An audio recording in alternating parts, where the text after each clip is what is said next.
Assalamualaikum warahmatullahi wabarakatuh. Perkenalkan, nama saya Maryam Alzanatul Umam dengan NPM 1810631050041 dari kelas 6B Prodi Pendidikan Matematika. Pada kesempatan kali ini, saya akan memaparkan hasil jawaban saya mengenai strategi inovasi pendidikan.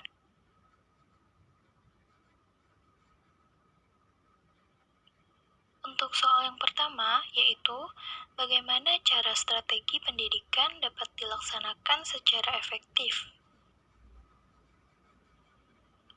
Agar penggunaan strategi pendidikan dapat berlangsung secara efektif, perlu pertimbangan hal-hal sebagai berikut. Yang pertama, strategi pendidikan akan dapat digunakan secara tepat dalam kondisi dan situasi sebagai berikut. Yang pertama, apabila perubahan sosial yang diinginkan tidak harus terjadi dalam waktu yang singkat atau tidak ingin segera cepat berubah. Yang kedua, apabila sasaran perubahan atau klien belum memiliki keterampilan atau pengetahuan tertentu yang diperlukan untuk melaksanakan program perubahan sosial. Yang ketiga, apabila menurut perkiraan akan terjadi penolakan yang kuat oleh klien terhadap perubahan yang diharapkan. Yang keempat, apabila dikehendaki perubahan yang sifatnya mendasar dari pola tingkah laku yang sudah ada ke tingkah laku yang baru. Kemudian yang kelima, apabila alasan atau latar belakang perlunya perubahan telah diketahui dan dimengerti atas dasar sudut pandang klien sendiri, serta diperlukan adanya kontrol dari klien.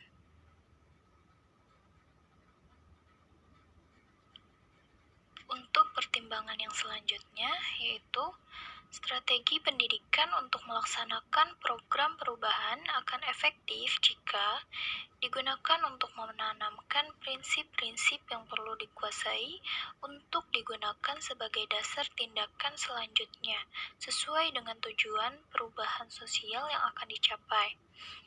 Disertai dengan keterlibatan berbagai pihak, misalnya dengan adanya sumbangan dana, donatur, serta berbagai penunjang yang lain.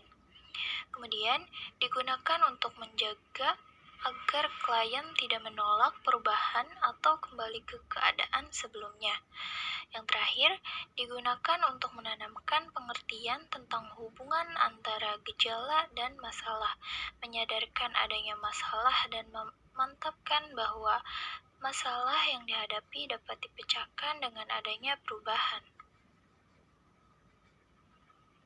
Selanjutnya, strategi pendidikan akan kurang efektif jika tidak tersedia sumber yang cukup untuk menunjang kegiatan pendidikan dan digunakan dengan tanpa dilengkapi dengan strategi yang lainnya. Kemudian, untuk pertanyaan yang kedua, yaitu apa saja hal-hal yang menjadi pertimbangan dalam berhasilnya penggunaan strategi bujukan.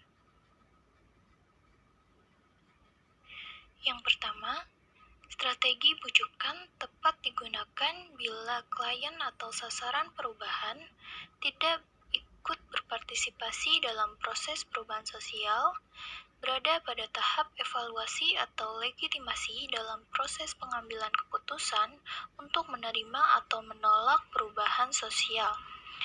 Diajak untuk mengalokasikan sumber penunjang perubahan dari suatu kegiatan atau program ke kegiatan atau program yang lain.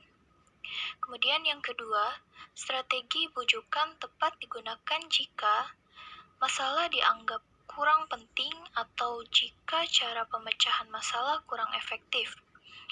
Pelaksanaan program perubahan tidak memiliki alat kontrol secara langsung terhadap klien. Sebenarnya perubahan sosial sangat bermanfaat, tetapi mengandung suatu resiko yang dapat menimbulkan perpecahan. Perubahan tidak dapat dicobakan, sukar dimengerti, dan tidak dapat diamati kemanfaatannya secara langsung. dimanfaatkan untuk melawan penolakan terhadap perubahan pada saat awal diperkenalkannya perubahan sosial yang diharapkan. Selanjutnya, pertanyaan yang ketiga yaitu, apakah ada hubungan antara satu karakteristik dengan yang lainnya? Cepat lambatnya penerimaan inovasi oleh masyarakat luas dipengaruhi oleh karakteristik inovasi itu sendiri. Misalnya, penyebar luasan penggunaan kalkulator dan blue jean dalam waktu kurang 1-5 tahun sudah merata ke seluruh Amerika Serikat, sedangkan penggunaan tali pengaman bagi pengendara mobil baru tersebar merata setelah memakan waktu beberapa puluh tahun. Untuk pertanyaan yang keempat, yaitu apa faktor yang menentukan efektivitas pelaksanaan program perubahan sosial? Salah satu faktor yang ikut menentukan efektivitas pelaksanaan program perubahan sosial adalah ketepatan penggunaan strategi. Tetapi, memilih strategi yang tepat bukan pekerjaan yang mudah.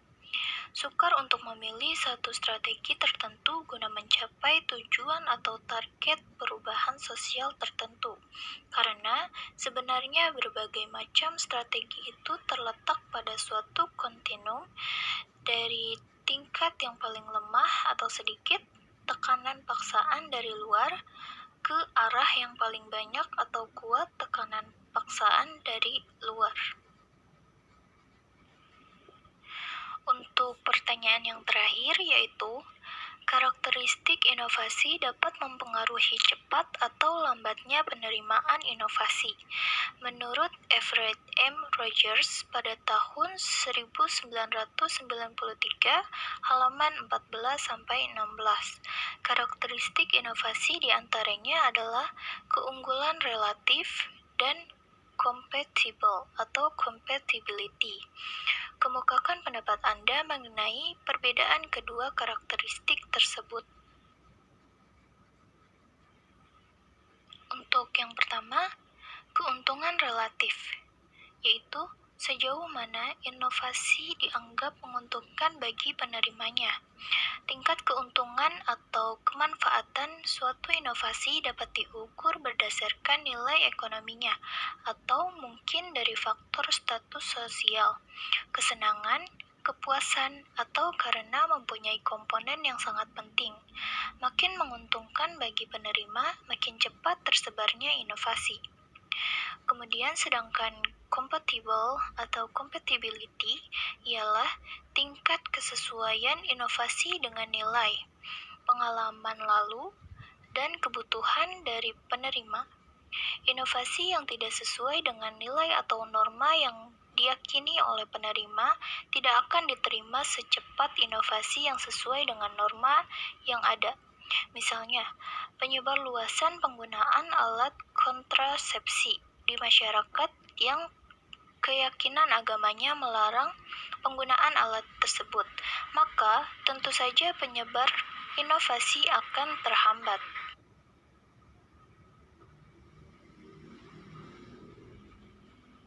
Sekian yang dapat saya sampaikan. Jika ada kekurangan mohon dimaafkan. Terima kasih atas perhatiannya. Wassalamualaikum warahmatullahi wabarakatuh.